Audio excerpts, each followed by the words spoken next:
One interesting thing to note, if you saw that down the line, this board wanted to spin out from under me. The right foot wanted to go back that way. It shows that I'm not just pushing right and left, I'm actually torquing the board pretty hard.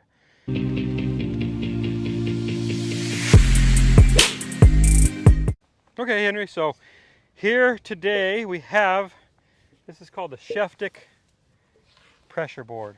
What it is, it's a board that's got a little, so it's basically a piece of plywood with some carpet on it, and under it it's got a little piece of 1x running down the middle so it can teeter like a teeter-totter.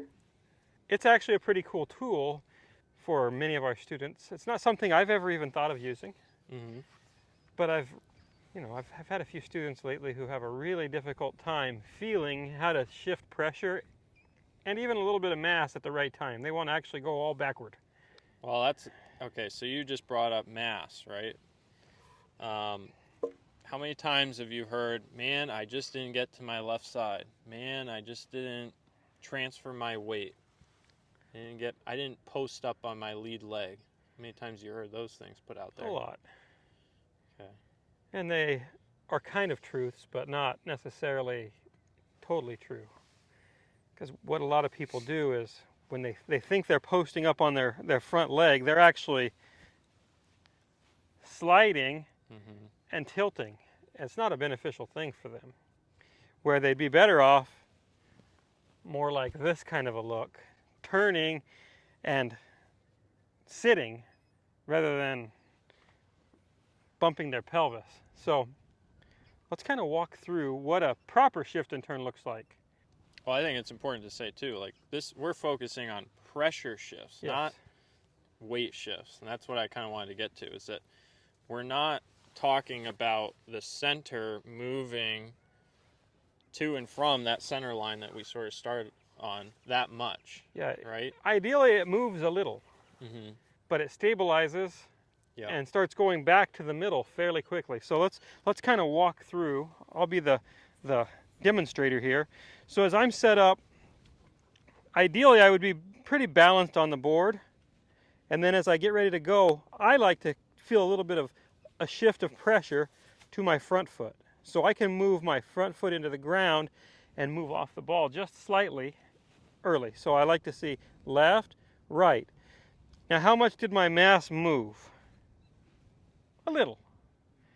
I think in gears I move like 1.5 inches or so that way. Which really, you didn't get all your mass over to your right leg? Not all of it. Yeah. So I move about 1.5 inches to the right, and what's interesting is my pelvis, so my hips, and my chest both move about that 1.5 inches. So it's pretty symmetrical. It's really your center. That's what's even your head might move just a little bit too. Yeah, everything kind of moves a little to the right, and then about right here, everything starts to wander back to the front.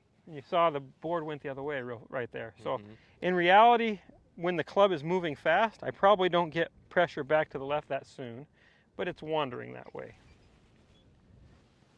Now again, that's pressure. That's not. Yes. That's not your whole weight. Well, it's a complicated subject because pressure is affected a lot by motion. Yeah. So as I'm moving through space and as I'm swinging this weighted stick around me, it has a pretty big effect on where pressure's at all the time. But in general, what we want to see is we want to see this side of the board go down about, right there as we start to move the golf club. And then we want to feel like we've maxed out the pressure under our trail foot by somewhere in this ballpark. And then it's beginning to wander itself back toward the front foot so we can plant that front foot before we start the club down. But again, my mass isn't going right, left, all that much. Yeah, so let's take that one step further. So I'm going to put an alignment stick right, hopefully in line with the camera and our board here. Perfect. So it's right in the middle of your center. Okay. Okay. So it's basically up through your sternum, over through your head, and down between your 2 feet. Okay. Okay. So if you guys watch on camera, will his center move slightly off that line in the backswing? Well, yes, but it also went a little left to start, didn't it? Yeah, so it went just slightly. Left, right, left. And then it's back in front of it slightly, and then it, if anything, starts to back up slightly up into the finish. It actually begins to back itself, my upper center, so there's, I like to look at the swing as two different centers. I've got the upper center, so my middle of my rib cage, yep, and my lower center, my pelvis.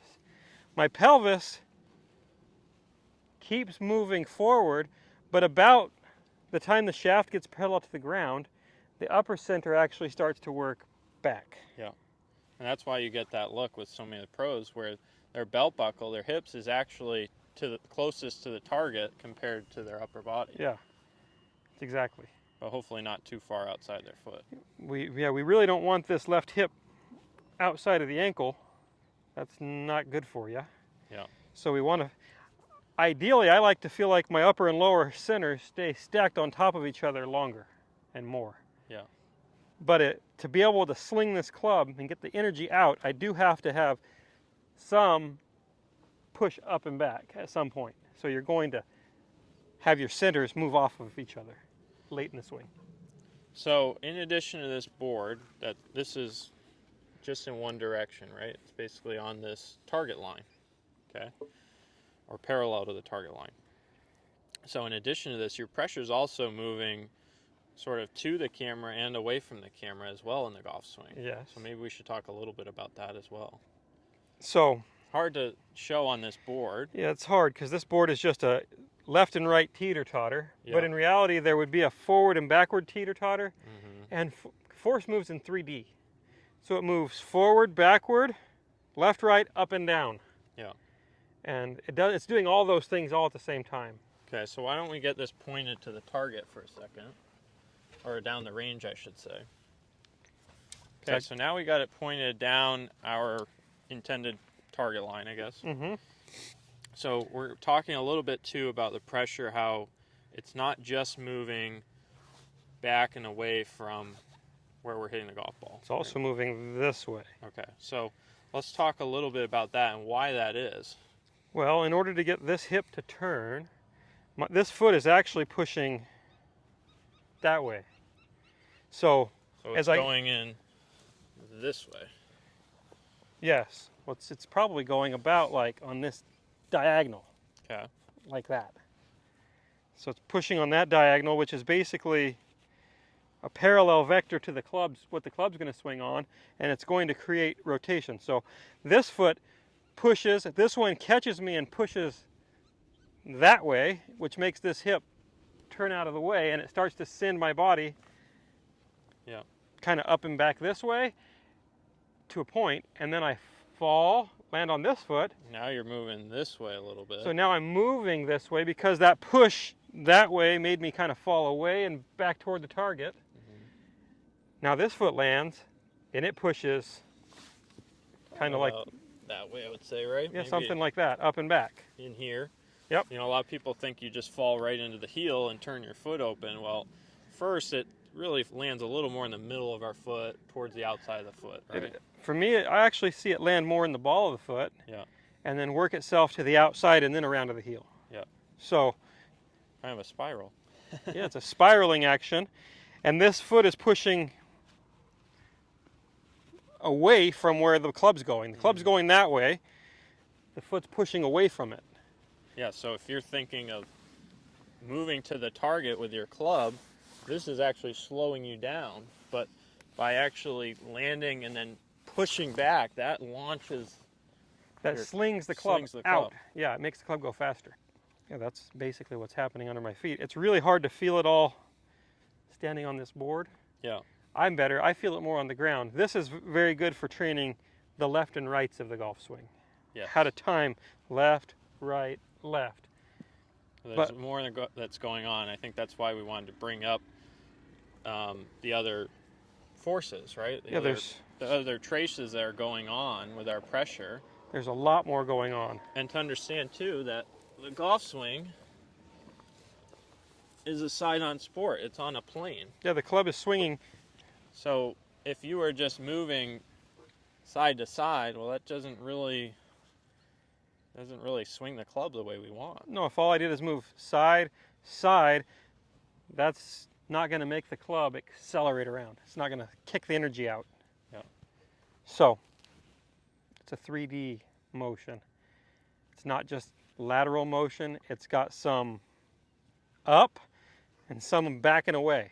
So that board is pretty cool, though. It can give you at least an understanding as well of the sequence of the motion. I think that's one thing. That's what I really like it for. Yeah, why don't we turn it back and talk about that real quick? What I really like the board for is just to help people feel the sequence and the timing of when the shifts of pressure happen. Mm-hmm. Not so much all the different directions it happens, but when. So in order for me to get this club moving, I've got to feel like I shift to the right. And then if I shift to the right and I stay to the right, it's really hard to swing down and shift back to the left. So if I can go right, left, swing, now all of a sudden it's timed up right and I can swing the club fast. And at first, if you start at the beginning again, at first I want you guys to notice when Milo does this in real time, he actually starts that way a little bit first. Yeah, so I would have the board basically balanced. If I could get it just to balance, it's hard. Won't quite balance, but I would go left, right. Yeah. To get myself going. It's a pretty severe little incline right there. Well, it falls off an edge. Yeah. So it's hard to get, like if I get 51% of pressure on my front foot, it falls down. Yeah. Where in reality, I probably am like 55% left on an iron shot, and on a driver, maybe a little less. Yeah. But then I go 100% left. I basically unweight my right foot so I can rock into it hard. Yeah. What would be interesting too is to see, say we took all the PGA Tour players current right now and say, okay, I want you to get on this board and hit a golf ball. Some players might be a little bit more towards this side. Some players might be a little more towards that side, you know? Mm-hmm. It'd be interesting to see, because I'm definitely more, like we've talked about, a little more left poster. And my first trigger move, I don't really quite move my mass quite as much as you do. Mine's a little bit more of just a counter swivel or counter rotation and then go. But I also would probably be on this side a little bit more throughout the swing. Yeah. But you'd still slam that side down with your rotation. For sure, for sure. My mass might just be... Your mass stays more on the front, but you can keep your mass forward and slam that down. Again, important to note is that we're staying relatively towards the middle of that board. Yep. Okay, Milo, so we got to hit one now. Okay, let me turn it around and hit it.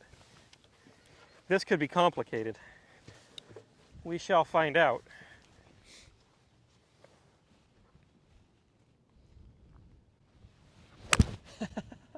Pretty good. I flushed it.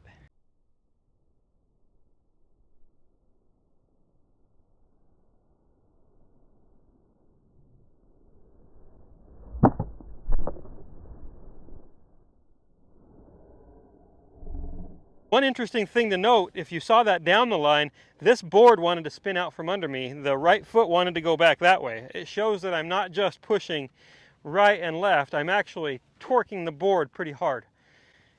So let's try it one more time. Oh, see, it wanted to really slide that time. Can't hit it that hard.